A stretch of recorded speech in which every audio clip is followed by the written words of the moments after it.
पहा नवीन एपिसोड्स एकदम add free.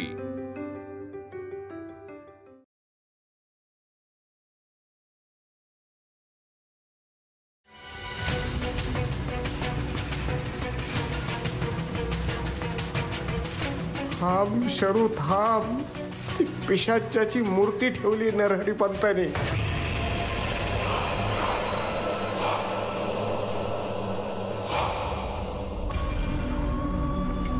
माझ्या शक्तीला आव्हान देऊ नकोस, चिरडून टाकली जाईल तुला। नाना, तुम्ही कितीही मला रोखायचा प्रयत्न केलात तरी मी कुठला तरी मार्ग नक्कीच काढेन। शशी, शशी, शशी, अरे अरे शशी, काय झालंय तुला? असं का करतोयस? शशी, बाजूला हो. शशी, अरे लाजवतोय समजा। शशी, असं का डोक्यात वारं भरल्यागत का वागतोय? सारे वारं भरलंय माझ्या अंगात, आणि तुझी ती सून गावभर वाऱ्यासारखी उंडारते, त्याचं काय ते नाही दिसायचं तुला? हा? अरे बाबा, आता काय केलं तिनं? काय केलं? तिनं काय केलं ते सोड तू, आता मी तिचं काय करतो ना ते बघ। अशी बर्बाद करीन ना तिला का बर्बाद शब्दाला बी लाज वाटायला पाहिजे। शशी, शशी, काय झालं? काय झालं विचारते? हा, तिला फोन केला मी, फोन उचलला नाही। म्हणलं बघूया का फोन उचलत नाहीये, म्हणून हॉस्पिटलला गेलो। मला भेटली तर नाही, वरनं निरोप पाठवला, असं हॉस्पिटलमध्ये भेटायला येत जाऊ नका। की मस्त वालबाई पाहिली नव्हती मी, मला हिची ना मस्ती उतरायची वेळ आली। अरे कामात असेल म्हणून म्हणली असेल तसं। हा तेच, तिला कामाला लावायचीच वेळ आली। काय ग, हा, इदवाबाई कशी राहते, हा, कशी वागते, आणि तुझी सून नव्या नवरी सारखी नटून तटून नटवेगिरी करत फिरते सगळ्या गावभर। अरे एवढी हाऊस आली आहे ना, तर म्हणावं लग्न कर, भेटते तिला। आणि एक तर आहे तुझ्या समोर। नक्की काय म्हणायचंय तुला?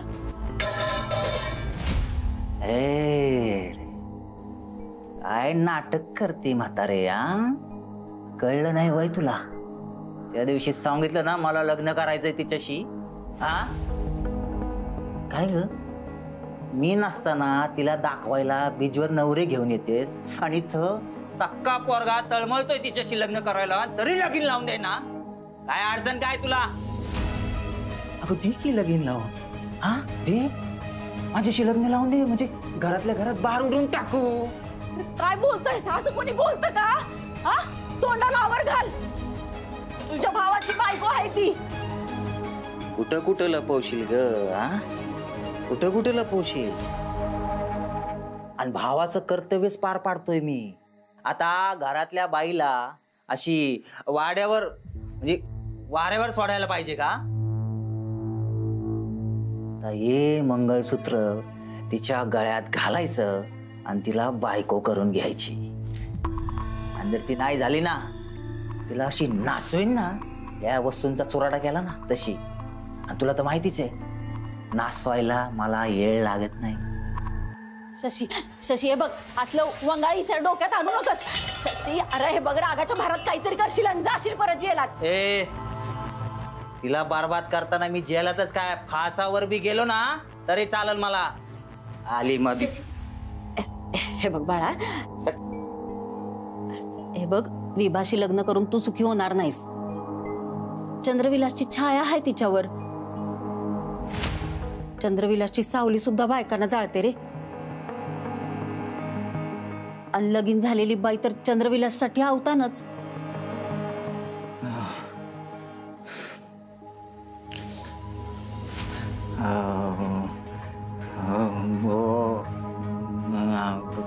घाबरलो मी,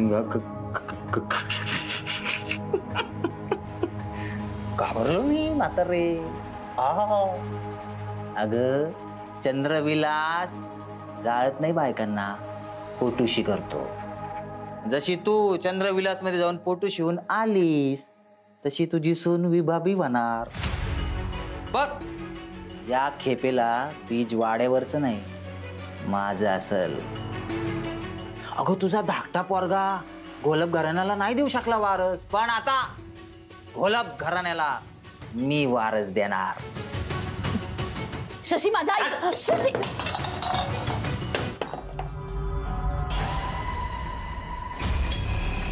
ती शक्ती तुझ्यापर्यंत पोचणार होती, नाही पोचली. कशामुळे वाचली?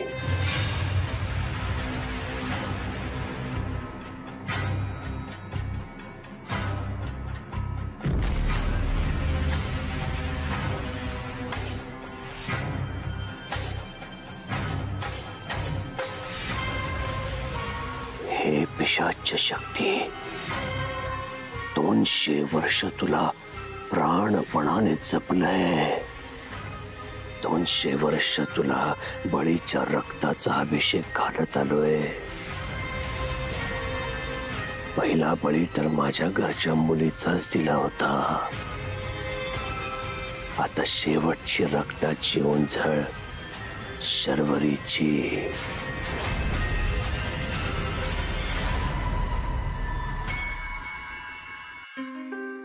काय नवं नातं लावते ग त्याच्याशी? तुझं काय लव बसलंय का त्याच्यावर? नाही, नक्की तुमचे काय संबंध आहेत एकमेकाशी?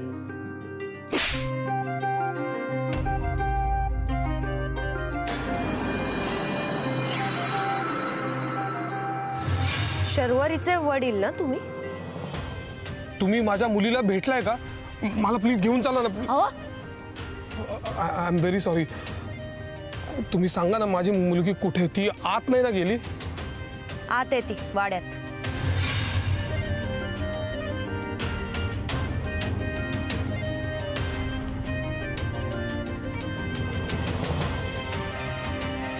हे घ्या. अहो हे काय शाळी? अहो ह्याची काहीच गरज नव्हती. कशाला आणलं ते? तुमच्यासाठी नाहीये, शर्वरीसाठी आहे.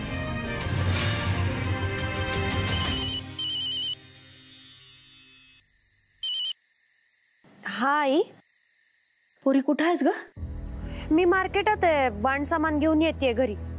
नाही नाही नको नको. काय?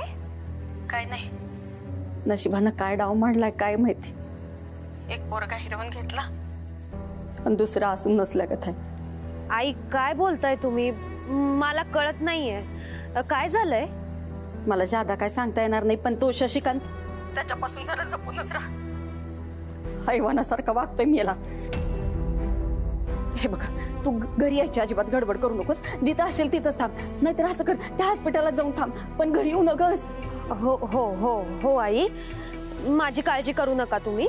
पण मी नसले तरी पण तुम्ही तुमची गोळ्या आणि औषधं वेळेवर घ्या. हा, गुणाची आहेस बघ. देव तुझं भलं करू. ठेवू मी?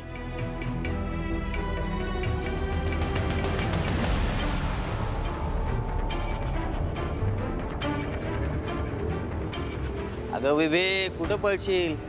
रस्ता संपल, परत शशिकांत नाही संपायचा. आज काय हिला सोडत नाही. चला रे.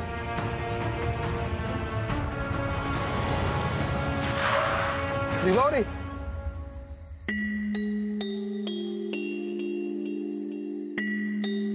मी ऍक्च्युली डॉक्टर बापटांना फोन केला होता, पण त्याचा फोन लागला नाही. म्हणून मी ऍक्च्युली त्यांना बघण्यासाठी हॉस्पिटलमध्ये गेलो होतो, पण तिथेही ते काही भेटले नाहीत मला. तो हॉस्पिटलचा हॅलो हॉस्पिटलचा स्टाफ माझ्याशी कसा वागतो हे तर तुम्हाला माहितीच आहे. हो. ऍक्च्युली दुसऱ्या कुठल्या डॉक्टरांचा फोन नंबर आहे का तुमच्याकडे? हा हा,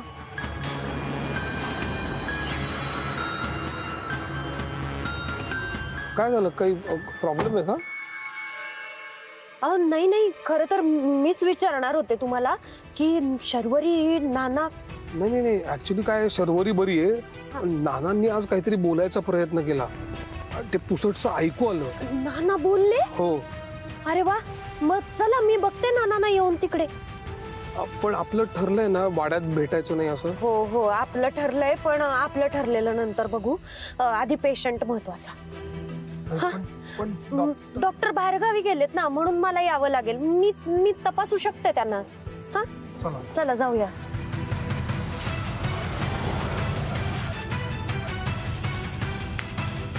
गेली पुन्हा खोराड्यात कोंबडी.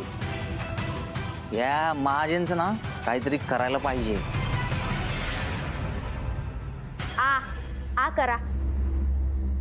आणि जीभ बाहेर काढा जरा. हा, आता काहीतरी आवाज काढायचा प्रयत्न करा. हा, जरा स्नायू मोकळे होतील म्हणजे जरा बोलता येईल तुम्हाला. जीभ बाहेर काढून आवाज काढा आता. विभावरीजी, सॉरी, मी विचारलं तर चालेल का तुम्हाला, पण तुम्हाला खरंच ह्यातलं कळतं का? इन द सेन्स की म्हणजे डॉक्टर नाही आहात ना तुम्ही.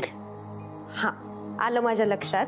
तुम्हाला डाऊट येणं साहजिक आहे. पण कसं आहे ना, इथे छोट्या गावांमध्ये डॉक्टर 24 तास अवेलेबल नसतात. मग आम्हालाच कधी कधी पेशंटला तपासायला लागतं. त्यामुळे थोडंफार कळतंय मला. पण आजोबांना नेमकं काय झालंय? मग अशी तो आवाज कशामुळे आला आणि आता परत काय येत नाहीये? ते होतील ना बरे? नेमकं काय झालंय त्यांना? शर्वरी, तू टेन्शन घेऊ नकोस बरं. हे बघ, मी तेच चेक करते ना. त्यांचा घसा मी चेक केला. त्यांच्या घशात काहीच फोड नाही, इन्फेक्शन नाही. त्यांच्या पडजिभेला पण काही इजा नाही आणि वाचा वगैरे तर काहीच गेलेली नाही. प्रॉब्लेम काहीतरी वेगळाच आहे. पण मला एक सांगा, म्हणजे काही सिम्पटम्स नाहीयेत, काही नाहीये, तर मग ह्यांना झाले तरी काय? भुताटकी झाली असं.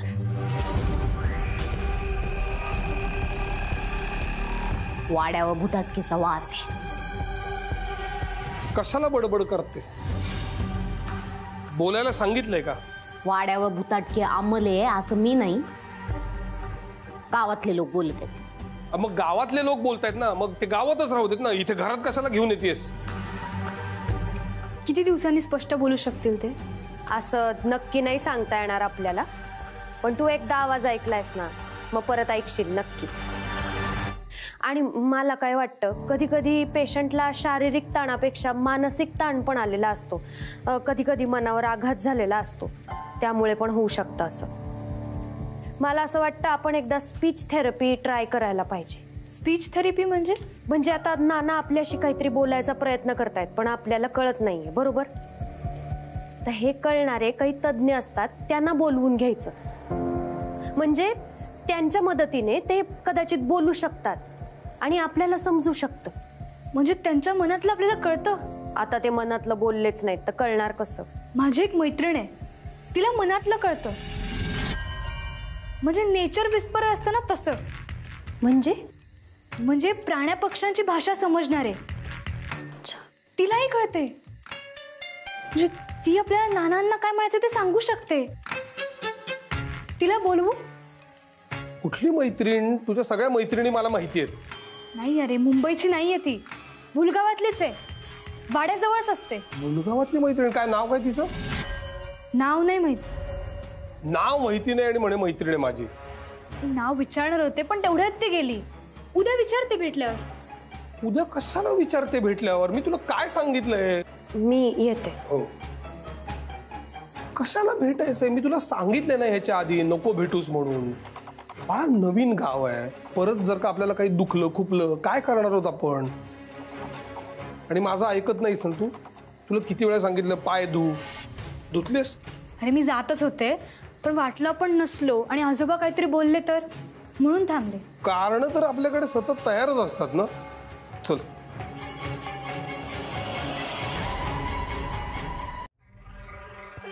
प्राण निघून जाण्याच्या ऐवजी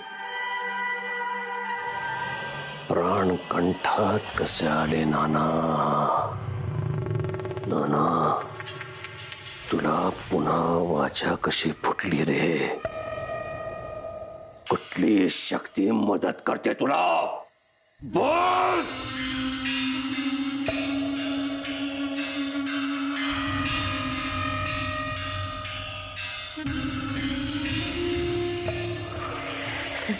तुझ्या सामर्थ्याचा एवढा विश्वास आहे तर ती गोष्ट शोध ना तूच.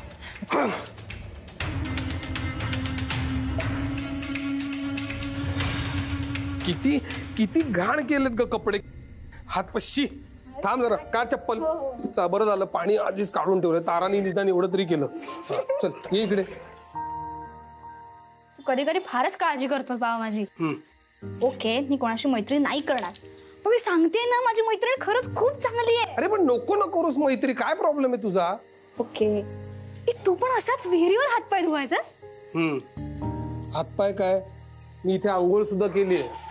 लहानपणी तर या विहिरीत उड्या सुद्धा मारल्यात आम्ही, पोहायचो माहितीये. तू एकटाच पोहायचास? तुझी नंदा आत्या आहे ना, ती यायची माझ्या बरोबर पोहायला. नंदा त्याला पोहता यायचं? किती भारी. अरे माझ्यापेक्षा खूप भारी पोहायची ती. तुला माहिती आमचा लहानपणीचा खेळ काय होता? आम्ही ना ह्याच्यामध्ये नाणं टाकायचो किंवा शिंपला, आणि तो असं दिसेनासा झाला की नंदात्या इथनं सूर मारायची आणि नाणं बाहेर काढायची. माहितीये? सलग भारी, चॅम्पियन होती ती. अच्छा, म्हणून तू खोल खोल विहीर म्हणायचास. बाबा सांग ना, आत्या कशी होती? दिसायची कशी? वागणं कसं होतं तिचं? नंदात्या भयंकर हुशार होती, भयंकर हुशार. खूप खेळकर होती, म्हणजे अशी एकदम हॅपी गो लकी टाइप्स. मित्रमैत्रिणींमध्येच ती रमायची. मला वाटतं तिचा आवडता खेळ, तिला लपाछपी खूप आवडायची खेळायला. ती लपायची आणि मग इतकी घाबरवायची माहिती. मलाच 2-3 वेळा इतकं बेकार घाबरवले तिने, बोंब ठोकत पळालो होतो मी. नंदाताई अजूनही तशीच वाटते मला ती. म्हणजे तो फ्रॉक, 2 वेण्या, त्याला रिबिनी, हातामध्ये बांगड्या. म्हणजे गावातल्या सगळ्याच मुली असंच ड्रेसअप करतात? म्हणजे माझी मैत्रीण आहे ना, ती पण सेम. अरे आता नको ना ते मैत्रिणी पुराण, बस झालं. नको ना भेटूस कोणाला, मला इन्सिक्युअर वाटतं. ओके. हे काय, टॉवेल नाही आणलास तू? हे सेम नंदात्यासारखं आहे बरं का तुझ्या. ती पण अशीच आंघोळीला जायची आणि मग मला पिटाळायची टॉवेल आणायला. नंदात्या म्हणजे एकदम प्युअर सोल, अगदी तुझ्यासारखा. थँक्यू. हे बाबा, तुमचं गाणं सांग ना विहिरीवरचं, खोल खोल विहीर. हे मला गाता वगैरे यायचं नाही, पण मी आय जस्ट रिमेंबर. मला असं वाटतं, खोल खोल विहीर, गार गार पाणी, पाण्यामधले मासे, गाती गंमत गाडी. आता पावलांचे ठसे सगळ्या घरभर असतील. चला.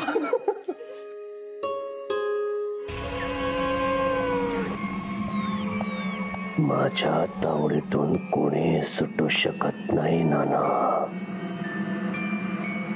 चूक झाली रे माझी. तिला मी कक्षेबाहेर शोधत होतो, पण आता आधी तिला कक्षेत आणतो. पण त्याआधी थोडाच नाही नाही.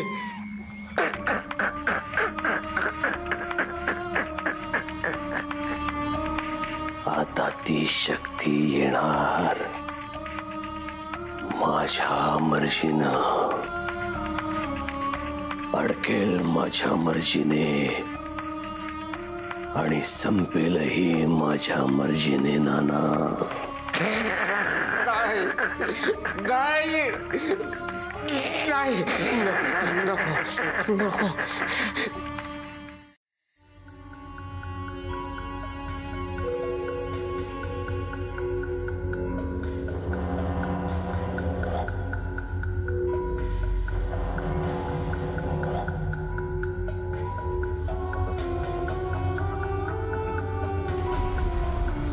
वाड्यात जाण्याचा मार्ग, एका पवित्र आत्म्याचा आधार. आता ही पावलंच मला वाड्यात नेतील.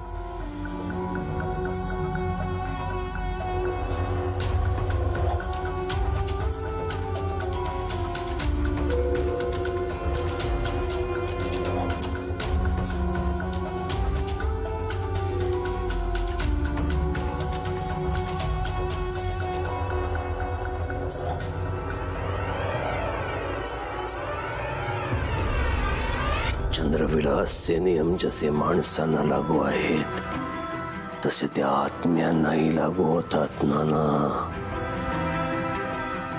एकदा त्या शक्तीने वाड्यात प्रवेश केला की तिला कैद करणं सोपं जाईल माझ्यासाठी.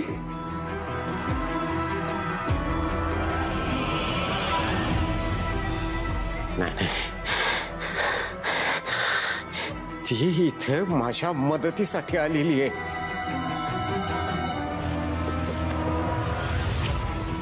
माझं हे एक एक पाऊल नानांच्या गळ्यापर्यंत पोहोचेल. नानांचा मृत्यू आता फक्त काही पावलांवर आहे. नियतीनेच तिला माझ्या मदतीसाठी पाठवलेलं आहे. ती याच्या तावडीत सापडता कामा नये. नाना, तुम्हाला मारायला आली आहे मी.